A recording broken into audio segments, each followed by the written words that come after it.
अगर वो धमकी वाली बात सच है तो मेरी जान को खतरा है। नहीं, मैं तो बेकार में डरती रहती हूँ। नहीं, सावधानी बरतने में हर्ज ही क्या है।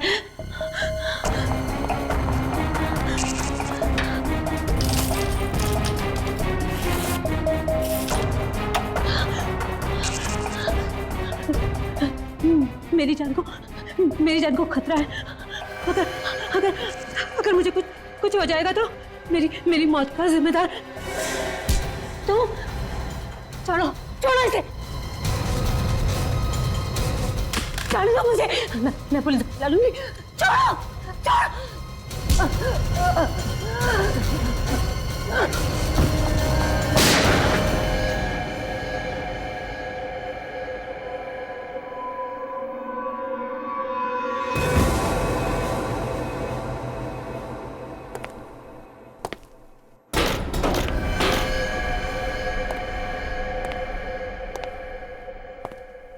रात के अंधेरे में सिर्फ चांद के प्रकाश में, बिजली की गड़गड़ाहट में राजन ने अपनी चाबी से मुख्य द्वार को खोला।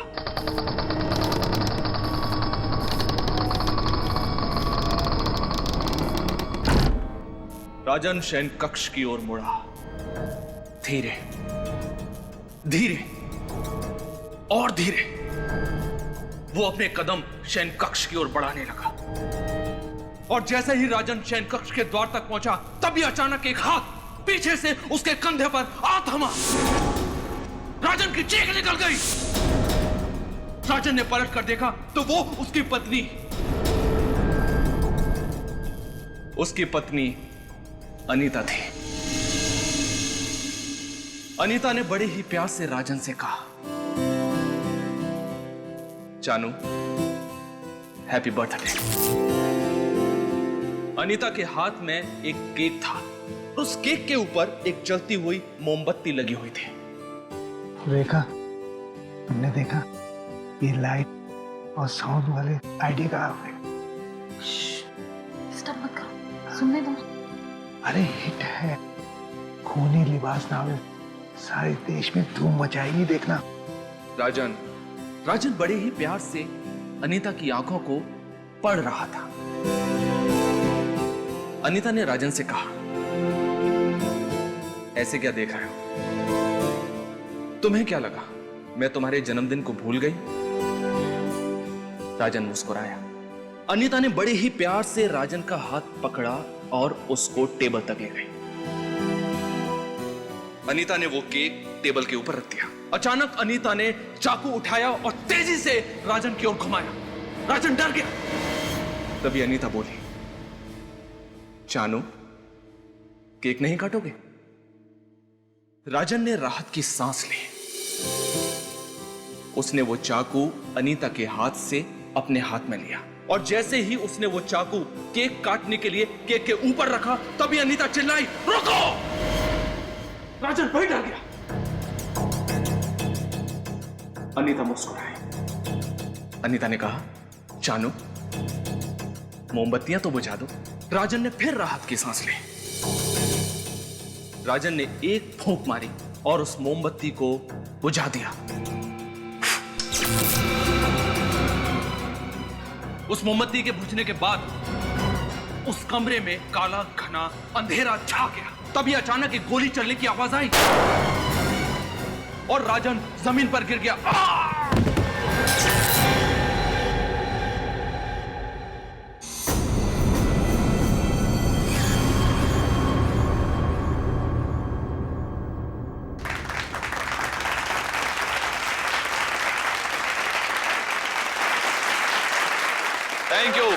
Thank you very much.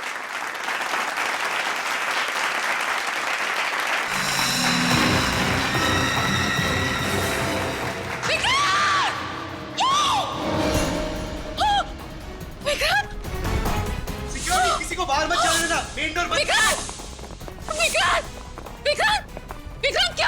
अरे कोई सीआईडी को बुलाओ जल्दी। विक्रांत, विक्रांत, विक्रांत।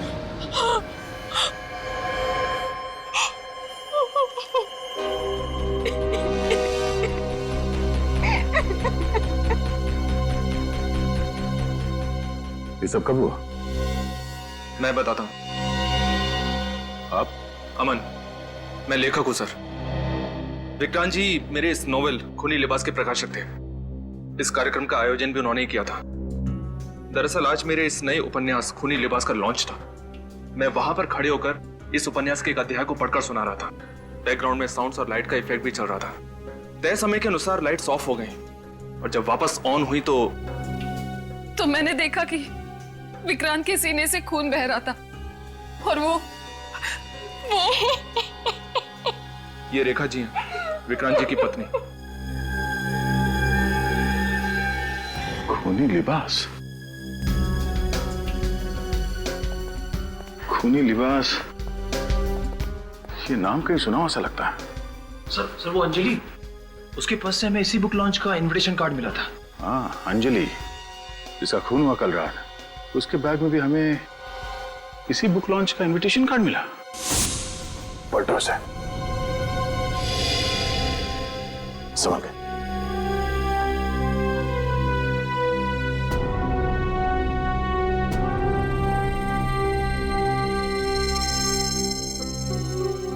तो अंजलि का और उस हमलेवार के बीच में काफी हाथापाई हुई थी। निशाने को देख के लगता है कि अंजलि ने अपने आप को बचाने की पूरी कोशिश की थी। हाँ सर, लेकिन हत्यारे ने बड़ी बेरहमी से इन पर गोली चला दी। दरवाजा टूटा हुआ नहीं है, घर की सारी चीजें, सारा सामान अपनी जगह पे है। यानी वो हमलावर घर के अंदर जबरदस्ती नहीं घुसा है, अंजलि ने उसे अंदर आने दिया है। इसका मतलब है कि अंजलि उसे जानती थी।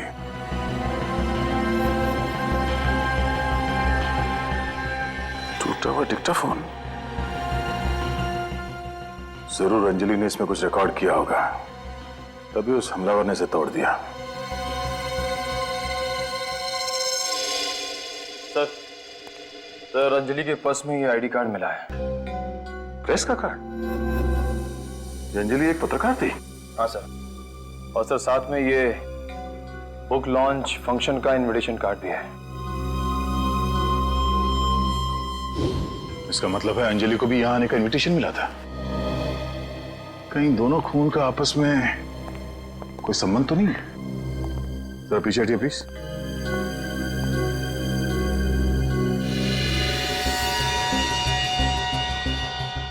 गोली विक्रांत जी के सीने पे लगी, यानी वार सामने से किया गया। जरा ना आगे लो।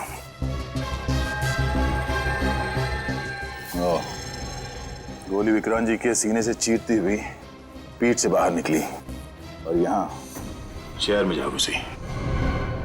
सर तब तो गोली बहुत नजदीक से चलाई गई होगी, क्लोज रेंज से।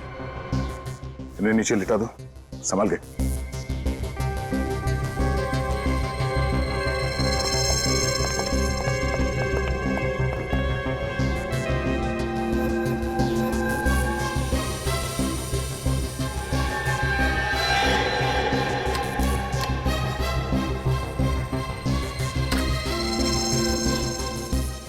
निकल, ये लो, एक लंबी रस्सी लिया। और विनीत, जितने मेहमान हैं उन सबके नाम और एड्रेस नोट कर लो। इन्हें पूछो कि इन लोगों ने किसी को देखा है या किसी पे शक है क्या। और जितने लोगों को इनविटेशन दिया गया उन सब की एक लिस्ट बनाओ और पता करो कि यहाँ कौन लोग हैं जो जबरदस्ती बिना इनविटेशन के अंदर घुसा है। और ये भी पता करना कि कौन लोग हैं जो इनविटेशन देने के बावजूद यहाँ पे नहीं आए। सर जिस तरह से गोली चलाई गई स्टेज पर से ही चली हो। ये कैसे हो सकता है सर? इस स्टेज पर तो सिर्फ मैं ही था। आप कह रहे थे कि उस वक्त आप स्टेज पे इस उपन्यास से एक अध्याय पढ़ रहे थे। जी हाँ सर, बैकग्राउंड में साउंड और लाइट का इफेक्ट भी चल रहा है। और हाँ सर, इस कहानी में एक जगह कमरे में अंधेरा होता है और किरदार पे गोली चलती है। और उस वक्त इस हॉल में भी अंधेरा हुआ था? ये अंधेरा होना और गोली चलने की आवाज ये पहले से तय था क्या? जी हाँ सर, गोली की आवाज की रिकॉर्डिंग सुनाई देना और ठीक उसी वक्त सचमुच की गोली चलना इत्तेफाक तो नहीं हो सकता। हमें वो ऑडियो सीडी चाहिए गोली चलने की। जी हाँ, मिल जाएगी। सर, सरस सिंह,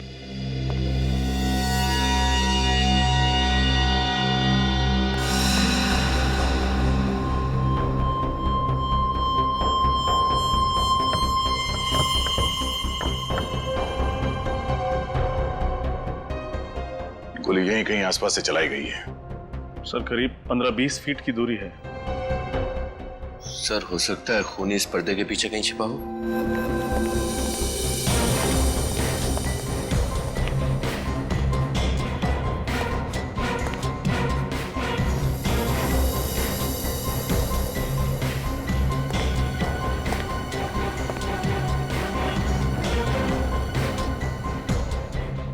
गोली यहां इसी जगह से चली है, ये देखो।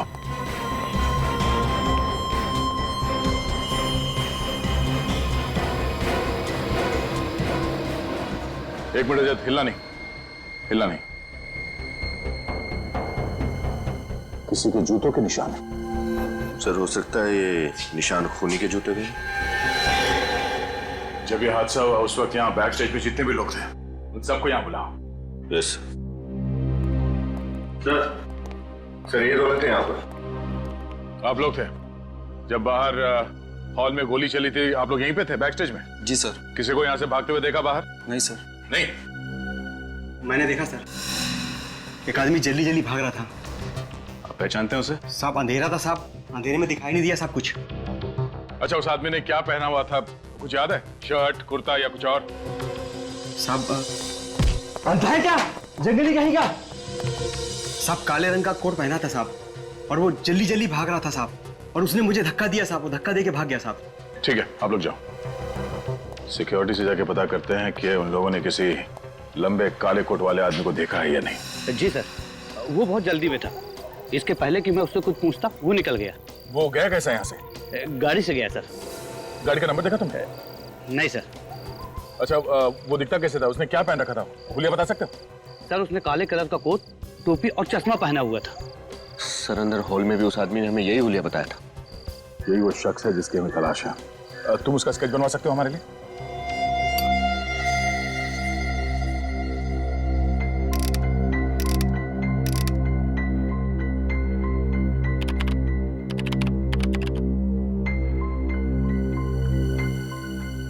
जी साळुंखे साहब, कोई खास बात पता चली है क्या?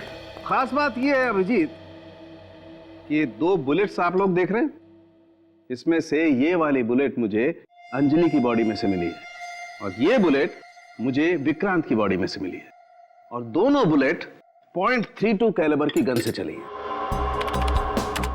यहां देखो, ये देख रहे हो, दोनों गोलियों पर गन बैरल का एक जैसा निशान है, एकदम आइडेंटिकल। इसका मतलब अंजलि और विक्रांत को एक ही गन से मारा गया है। मिस्टर विक्रांत उस उपन्यास खूनी लिबास के प्रकाशक थे और अंजलि उस बुक लॉन्च में आने वाली थी मगर पहुंची नहीं।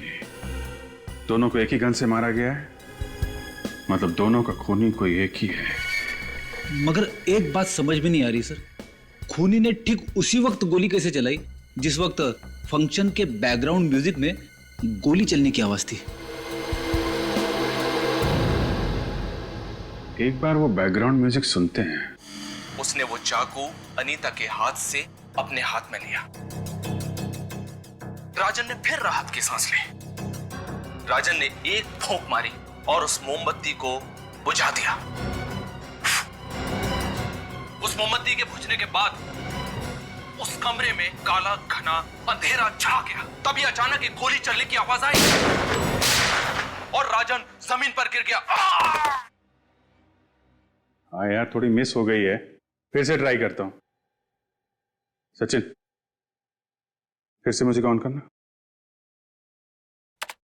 और उस मोमबत्ती को बुझा दिया। उस मोमबत्ती के बुझने के बाद उस कमरे में काला घना अंधेरा छा गया।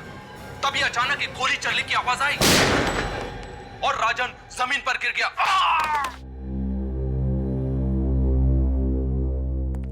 गोली की आवाज पे गोली चलाना इतना आसान नहीं है, काफी प्रैक्टिस की जरूरत पड़ेगी। और हत्यारे ने उसी वक्त गोली चलाई जिस वक्त उसने सीढ़ी से गोली की आवाज सुनी। अपना टाइमिंग सही करने के लिए उसने काफी प्रैक्टिस की होगी। और प्रैक्टिस करने के लिए उसे इस सीढ़ी की जरूरत तो जरूर पड़ी होगी। हाँ, और बिना सीढ़ी के तो प्रैक्टिस कर नहीं सकता था। पता लगाओ ये सीडी किस रिकॉर्डिंग स्टूडियो में तैयार की गई है और किस किस को दी गई है। सर बुक लॉन्च फंक्शन की गेस्ट लिस्ट चेक की तो पता चला कि 5 गेस्ट थे जो इस फंक्शन में नहीं आए। अच्छा, और क्यों नहीं आए थे? सर 4 लोगों ने तो पहले ही ऑर्गेनाइजर को इन्फॉर्म कर दिया था कि वो लोग नहीं आ पाएंगे, लेकिन एक गेस्ट ने ऐन वक्त पर अपना इनविटेशन कैंसिल कर दिया। और वो कौन है? विक्रांत जी की सेक्रेटरी स्नेहा। स्नेहा जी? मैं उस रात वीएन हॉस्पिटल में थी, मेरे भाई का ऑपरेशन था, वो अब भी सीरियस है। आप चाहें तो वीएन हॉस्पिटल जाकर इंक्वायरी कर सकते हैं। मैंने इस बारे में विक्रांत सर को भी बताया था। नेहा जी, ये बताइए कि विक्रांत जी की किसी के साथ कोई दुश्मनी थी, कोई कॉम्पिटिटर उनका? दुश्मन का तो पता नहीं, लेकिन वो कुछ दिनों से परेशान बहुत थे। क्यों? पूछा था लेकिन उन्होंने बताया नहीं। लेकिन हाँ, मैंने उन्हें फोन पर किसी से टेंशन में बात करते हुए सुना था। क्या बात कर रहे थे वो, सुना आपने? हाँ, वो बार बार अमन का नाम ले रहे थे। अमन? अच्छा, अब ये बताइए कि बुक लॉन्च फंक्शन के दौरान नरेशन के साथ साथ साउंड इफेक्ट्स का आइडिया किसका था? जी, वो विक्रांत जी का ही आइडिया था। वो चाहते थे कि बैकग्राउंड में एक माहौल सा बने, और इसीलिए मैंने सीडी की 3 कॉपीज भी बनाई थी। 3 सीडीज? मगर वहाँ ऑडिटोरियम में तो हमें सिर्फ 2 ही सीडी मिली थी। ये 3 सीडीज किस किस के लिए? एक विक्रांत सर के लिए, अमन के लिए और एक अपने लिए। ओह, तो क्या आप हमें ये ऑडियो सीडी दे सकती हैं? आई एम सॉरी सर, वो एक्चुअली वो सीडी या तो गुम हो गई है या मैंने कहीं रख दी है, पता नहीं। I am sorry sir. आपकी ये सीडी की कॉपी बुक लॉन्च से पहले चोरी हुई थी या बाद में? पहले, बहुत पहले। पहले। थैंक यू स्नेहा जी। अगर आपसे कोई और सवाल पूछना हो तो हम आपको फिर से तकलीफ देंगे। Thank you. सर, ये तीसरी सीडी का राज क्या है, समझ नहीं आया। कहीं किसी ने सीडी चुरा तो नहीं ली? लेकिन क्यों, कौन करेगा ऐसा? यही पता लगाना पड़ेगा हमें। पहले इस अमन से मिलते हैं। Thank you very much. Thank you very much sir. Thank you.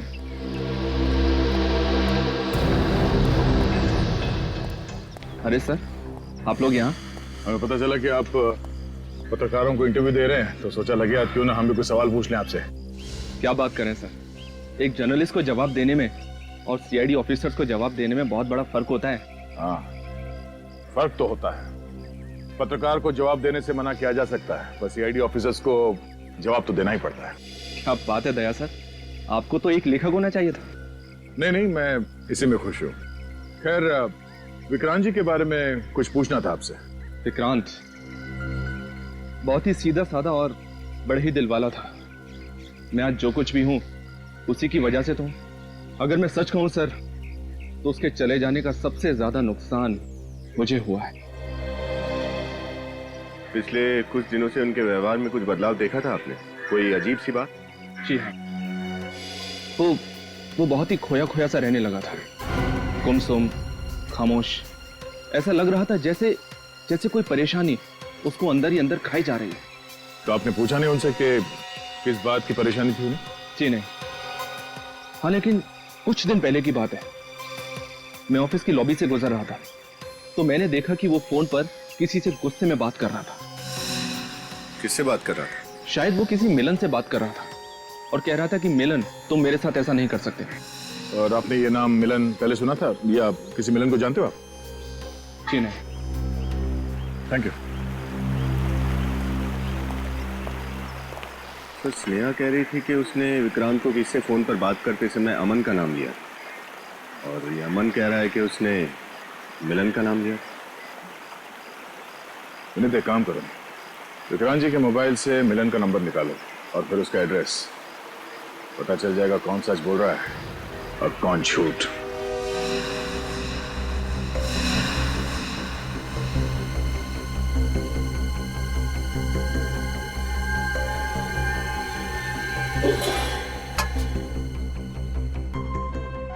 Fan चल रहा है, अलमारी खुली हुई है, खाना वैसा का वैसा है, खिड़की भी खुली हुई है। मतलब ये जल्दी जल्दी में भागा यहां से, तो जरूर हमारे लिए कुछ छोड़ के गया होगा। चेक करो घर को।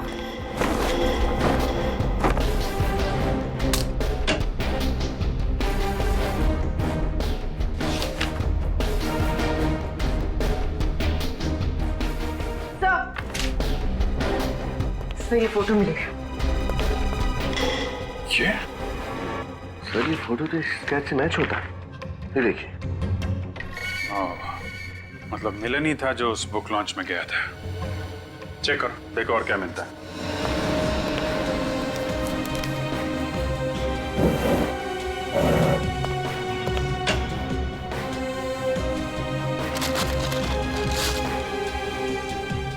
सर अमिन, सर ये देखिए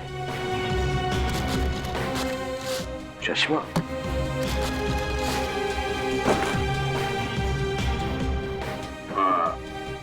वॉचमैन ने भी बताया था ना, गोली चलने के बाद जो आदमी गेट से निकला था उसने यही पहन रखा था, काला कोट, चश्मा और हैट।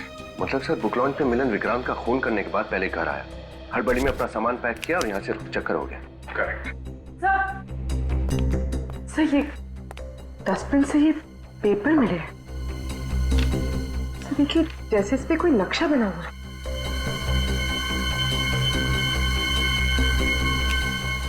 नक्शा ही लग रहा है। जोड़ो इसे।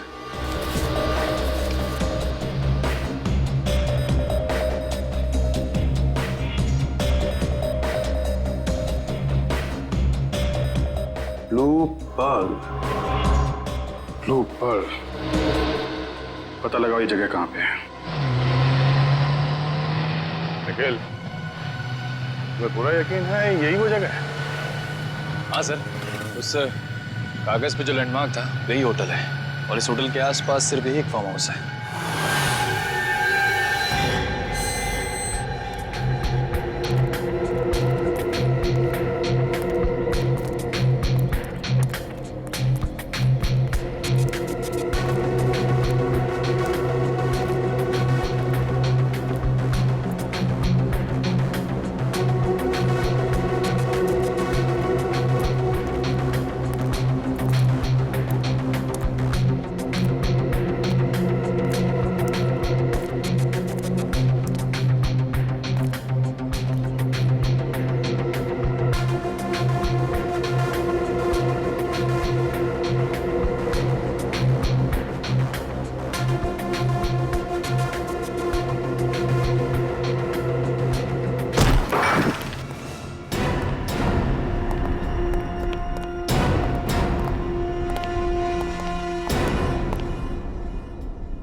निखिल, अंदर कमरे की तलाशी लो।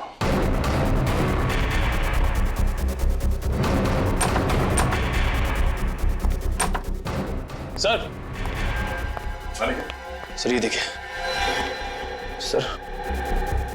सर ये सेटअप तो बिल्कुल वैसा ही सेटअप है जो उस बुक लॉन्च फंक्शन के जैसा था। हाँ? सर इसका क्या मतलब हो सकता है? इसका मतलब ये कि खूनी काफी अरसे से ये खून करने की प्लानिंग कर रहा था।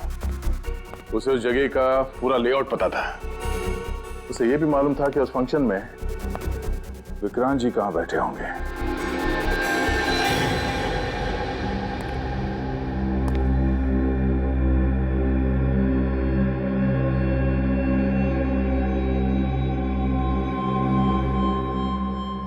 सर ये देखिए, ये गोली बिल्कुल वैसी गोली है जो हमें विक्रांत जी की लाश से मिली थी। हर एक छोटी सी छोटी बात को ध्यान में रखकर उसने कत्ल करने की साजिश रची है। पता नहीं कितने दिनों से अपने इरादों को अंजाम देने में लगा पड़ा था वो। ये टारगेट प्रैक्टिस, ये देखो, ये गोलियां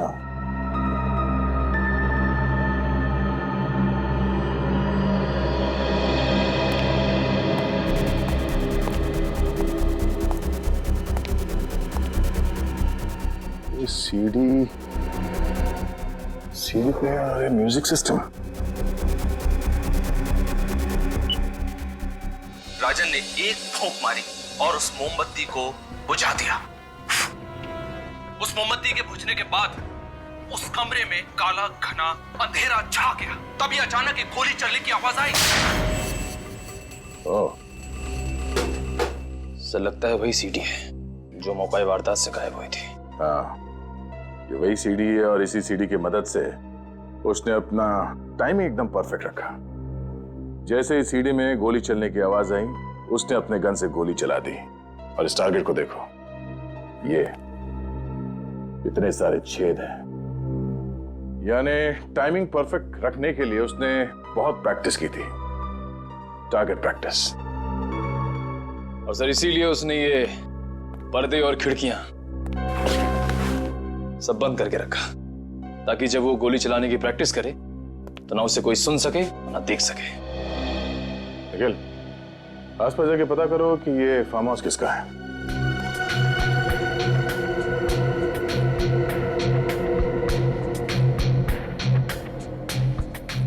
शेल।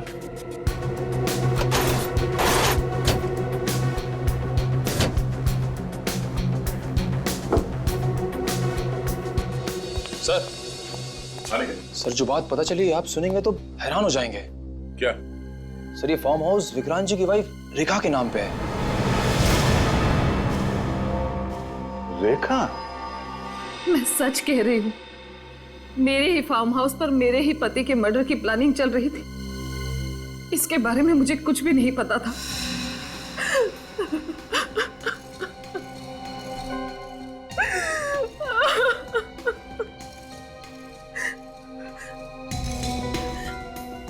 अगर मुझे पता होता तो क्या मैं अपने पति को बचाती नहीं? क्या मैं सीआईडी को इन्फॉर्म नहीं करती? ये फार्म हाउस की चाबी किस किस के पास रहती है? एक चाबी मेरे पास रहती है और दूसरी विक्रांत के पास रहती थी। जब भी उसका मन करता था वो वहां चला जाता था। मैं तो काफी अरसे से फार्म हाउस पर गई नहीं। अच्छा, विक्रांत जी ने कभी आपसे किसी मिलन नाम के आदमी के बारे में कुछ कहा था? नहीं सर, ये नाम तो मैं पहली बार सुन रही हूँ। क्या आपने हाल फिलहाल विक्रांत जी के बर्ताव में कुछ बदलाव देखा? हाँ, काफी समय से विक्रांत का बर्ताव अजीब सा हो गया था। वो कहाँ जाता है, किससे बात करता है, कभी कुछ नहीं बताता था। सुबह भी जल्दी निकल जाता था और रात को भी देर से लौटता था। तो आपने उनसे पूछा नहीं? बहुत बार पूछा, लेकिन उसने तो मेरे सारे सवालों का जवाब देना ही बंद कर दिया था। जब भी कुछ पूछो बस चुप रहता था। ठीक है रेखा जी, अभी आप जा सकती हैं। जरूरत पड़ेगी तो आपको दोबारा बुलाएंगे।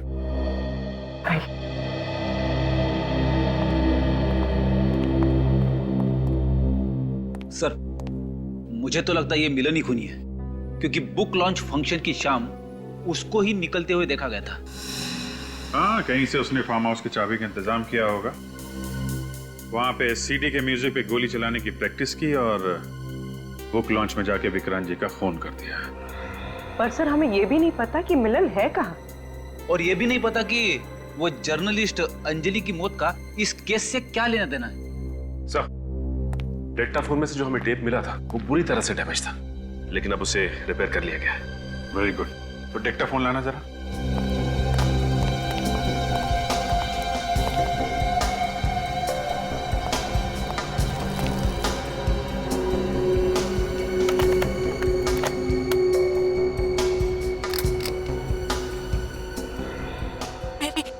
मेरी जान को खतरा है।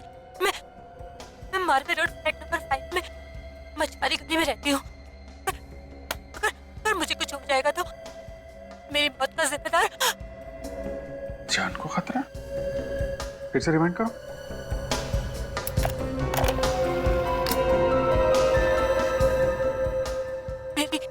मेरी जान को खतरा है। मेरी जान को खतरा है। मैं मार्वे रोड फ्लैट नंबर 5 में मछुआरी गली में रहती हूँ। मेरी मौत का जिम्मेदार। नंबर 5। क्या फिर से चलो। मेरी जान को खतरा है। मैं मारवे रोड फ्लैट नंबर 5 में मछुआरी गली में रहती हूँ। हाँ सर, तो फ्लैट नंबर 5 मारवे रोड मछुआरों की कॉलोनी के पास। टेप से 2 बातें तो पता चली है। अंजलि की जान को खतरा था और मरने से पहले उसने एड्रेस बताया था फ्लैट नंबर 5 मारवे रोड मछुआरों की कॉलोनी के पास। देखते हैं कौन रहता है इस एड्रेस में। जी हम सीआईडी से आपसे कुछ पूछना चाहते हैं। माफ कीजिए, हमने आपका नाम नहीं पूछा। मृदुला। मृदुला। मृदुला जी, आप अकेली रहती हैं? हाँ, नहीं मतलब मेरे पति के साथ शैलेश, लेकिन फिलहाल वो किसी काम के सिलसिले में 3 महीनों के लिए हमारे गांव गए हैं। ओह अच्छा। आप किसी अंजलि को जानती हैं? अंजलि? एक सेकंड, ये है उसकी फोटो। कौन? अंजलि एक पत्रकार थे। जी नहीं, एक्चुअली मैं घर से बाहर सिर्फ सब्जी खरीदने के लिए निकलती हूँ। मैं किसी पत्रकार को नहीं जानती। सब्जी भाजी खरीदने जब घर से बाहर जाती हैं तो शायद आपने कहीं इसे देखा हो, इसके बारे में सुना हो। जी नहीं।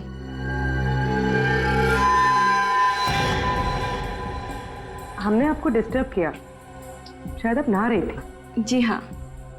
तो फिर आपके बाल इतनी जल्दी कैसे सूख गए?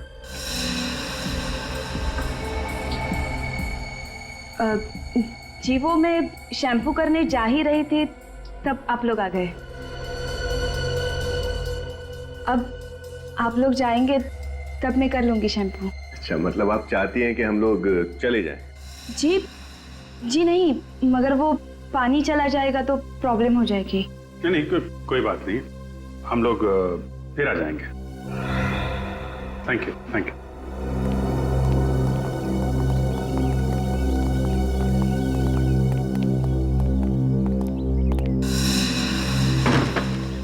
झूठ बोल रही है। हाँ सर, वो शैम्पू वाली बात तो झूठी थी। जानबूझ के दरवाजा खोलने में देर लगाई। शैम्पू का तो सिर्फ बहाना था। लेकिन सर ऐसा किया क्यों होगा इन्होंने? हॉल की दीवार पे एक जगह खाली थी। ऐसा लग रहा था वहां पे कोई पेंटिंग लगी थी या कोई फोटो फ्रेम था। मतलब सर अभी हमारे अंदर घुसने से पहले उन्होंने वहां से वो फोटो फ्रेम या पेंटिंग हटा दी होगी। तब तो ऐसा ही रहा है। मगर वो ऐसे क्यों करेगी सर? नहीं चाहती होगी कि हम वो फोटो फ्रेम या पेंटिंग देखें। सर ऐसी क्या खास बात होगी उस फोटो फ्रेम या पेंटिंग में? उसी का पता लगाना पूर्वी। चलो जरा पड़ोसियों से मिलते हैं।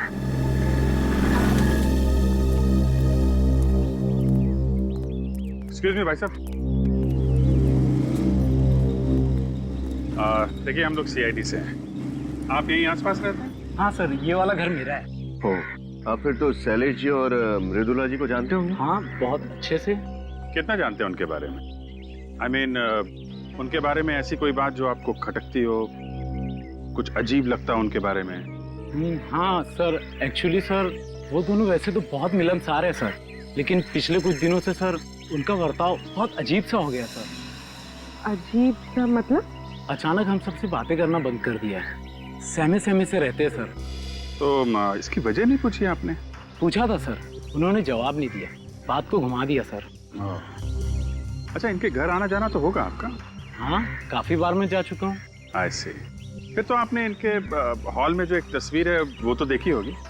वो जो है ना, वो बड़ा सा फ्रेम है हॉल में बिल्कुल सामने। वो कौन सी फोटो थी? वो मैरिज वाली सर, मृदुला जी और शैलेश जी की शादी की फोटो है सर। कहीं आप उसी की बात तो नहीं कर रहे? अच्छा, हाँ वही।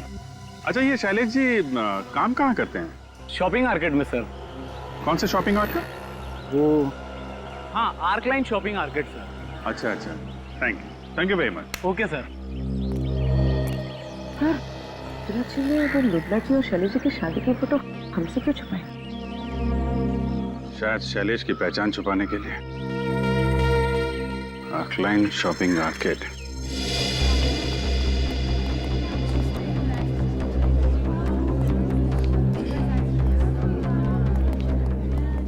Welcome sir. भैया क्या चाहिए आपको? क्या चाहिए नहीं, ये पूछे कि कौन चाहिए। कौन चाहिए? शैलेश, तो यहाँ काम करता है? तो शैलेश, वो तो यहाँ काम करता था, उसने तो नौकरी छोड़ दी।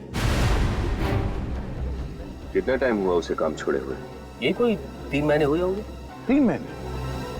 अच्छा, अब इस शैलेश के बारे में कुछ और बता सकते हो आप हमें? शैलेश के बारे में सर जितना कहा जाए उतना कम है। एकदम फर्स्ट क्लास सेल्समैन था सर। कस्टमर से इतनी अच्छी तरीके से बात करता था कि जो कस्टमर टाइम पास करने के लिए भी आते थे वो सामान खरीद लेते थे। जब वो इतना अच्छा सेल्समैन था, फिर उसने यहाँ से नौकरी क्यों छोड़ी? सर वो कह रहा था कि कोई बड़ा जैकपॉट लगा है उसे, अब वो खुद की दुकान खोलना चाहता है, तो इस सिलसिले में उसे कुछ टाइम के लिए गाँव जाना पड़ेगा। उसका गाँव कहाँ है, कुछ बताया उसने? नो सर, ये तो बताया नहीं सर। ओह, अच्छा, उसकी कोई फोटो तो होगी ना तुम्हारे पास? सर ये रही उसकी फाइल।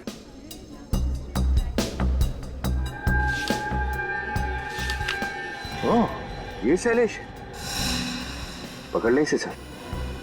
नहीं, अभी नहीं, एक और काम करना बाकी है।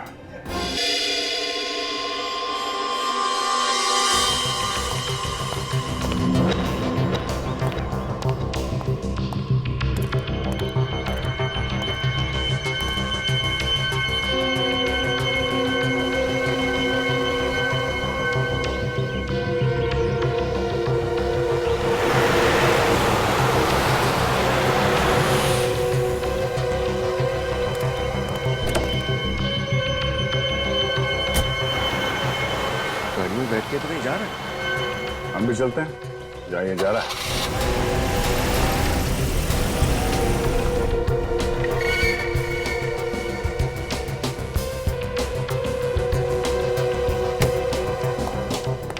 अमन, अब मैं और बर्दाश्त नहीं कर सकता। मेरे पैसे दे दो, उसके बाद मैं तुम्हारे सामने कभी नहीं आऊंगा। दे तो दिए पैसे, अब और पैसे कहां से लाऊं? तुम मुझे बेवकूफ समझते हो क्या? मुझे ये नहीं मालूम कि तुम्हारा कौन सा बड़ा चक्कर चल रहा है? अरे कोई बड़ा चक्कर नहीं चल रहा है यार, मेरा विश्वास करो। और हाँ, जितने पैसे तय हुए थे वो सब के सब मैं तुम्हें दे चुका हूं। अब मुझे परेशान करना बंद करो प्लीज। तुम बकवास बंद करो, बहुत हो चुका। तुम ऐसे नहीं मानोगे। मिलन, देखो ये गन, प्लीज ये गन मत चलाना। हाँ, तुम गोली नहीं चला सकते। हम शांति से बैठकर बात करते हैं ना। अरे तुम्हें जितना पैसा चाहिए उतना पैसा मैं तुम्हें दूंगा, मैं वादा करता हूं तुमसे। लेकिन प्लीज ये गन नीचे कर दो। हाँ, गन नीचे कर दो। ये बंदूक मुझे बहुत पहले निकाल लेनी चाहिए थी, लेट हो गए। सीआईडी हमेशा ही टाइम से पहुंचती है। हाथ ऊपर कर, हिलना नहीं। गन लाओ।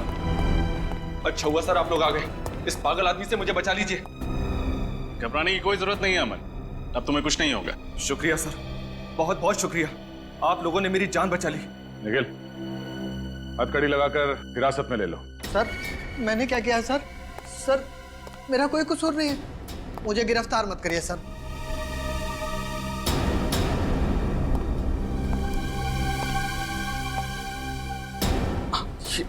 ये आप क्या कर रहे हैं सर? आप लोग मुझे क्यों गिरफ्तार कर रहे हैं? ये ड्रामा बंद करो मिस्टर शैलेश। शैलेश? कौन शैलेश सर? मैं अमन हूं, अमन। और ये सारा खेल तो इस मिलन ने खेला है। मैं निर्दोष हूं सर, मैंने कुछ नहीं किया। इतना भोला बनने की कोई जरूरत नहीं है। हमारे पास सबूत है कि तुम्हारा असली नाम अमन नहीं, शैलेश है। आर्क लाइन शॉपिंग आर्केड में काम करने वालों के रजिस्टर में तुम्हारा नाम, समझे? और वहां तुम्हारी फोटो भी है। तो मिस्टर शैलेश, अब तुम महान लेखक नहीं रहे। मिलन, विक्रांत जी से तुम कैसे मिले? जब 2 पब्लिशर ने मेरी कहानी छापने से इनकार कर दिया, तब मैं विक्रांत जी के पास गया। विक्रांत जी को मेरी कहानी बहुत पसंद आई, लेकिन उन्होंने कहा कि हम इसे नकली नाम से छापेंगे। इसलिए विक्रांत जी ने तुम्हारे उपन्यास को तुम्हारे नाम से नहीं, बल्कि एक नकली लेखक अमन के नाम से छाप दिया। जी, और जब उपन्यास को सराहा गया तो मुझे लगा कि विक्रांत जी मुझे दुनिया के सामने लेकर आएंगे। लेकिन विक्रांत जी को लगा कि दुनिया इस बात को कभी नहीं मानेगी कि मुझ जैसा दिखने वाला साधारण आदमी लेखक हो सकता है। उपन्यास की पब्लिसिटी के लिए उनको स्टाइलिश और आधुनिक चेहरा चाहिए था। और तभी उनकी मुलाकात शैलेश से हुई, आर्क लाइन शॉपिंग आर्केड में। हाँ? और तुम्हारी मीठी जुबान से बहुत इंप्रेस हो गए वो, तो उन्होंने एक प्लान बनाया। उन्होंने सोचा क्यों ना तुम्हें अमन बनाकर दुनिया के सामने लाया जाए। हाँ? पैसा और शोहरत पाने का मेरे पास ये सबसे अच्छा मौका था सर, लेकिन विक्रांत जी ने तय किए हुए पैसे मुझे नहीं दिए। इसलिए तुमने मिलन से हाथ मिला लिया और अपने मकसद को पूरा करने के लिए अंजलि नाम की जर्नलिस्ट की मदद ली। मगर शैलेश, तुम्हारा लालच बढ़ा, तुमने अपना प्लान चेंज कर दिया। तुमने सोचा क्यों ना विक्रांत जी को ही मार दो ताकि उनके रॉयल्टी के सारे पैसे तुम्हें मिल जाएं। हाँ, और उनको मारने की प्रैक्टिस भी मैं उन्हीं के फार्म हाउस पर किया करता था। और अंजलि को इसलिए मार दिया क्योंकि अगर वो जिंदा रहती तो तुम्हारी सारी असलियत सबके सामने ला देती, है ना? मिलन भी तो तुम्हारी असलियत जानता था, इसको क्यों जिंदा छोड़ दिया? ये कहीं गायब हो गया था। चलो इतना तो पता चल गया कि तुमने जानबूझकर मिलन को उस रात बुक लॉन्च पर बुलाया और बैक स्टेज के पर्दे में छेद बनाया। ये बताओ, विक्रांत जी पर कैसे गोली चलाई तुमने? मैं गन किताब में छिपा कर लाया था। मैंने स्टेज से ही अंधेरे में उन पर गोली चला दी। चलिए नकली लेखक, असली जेल में सजा काटने का वक्त आ गया है।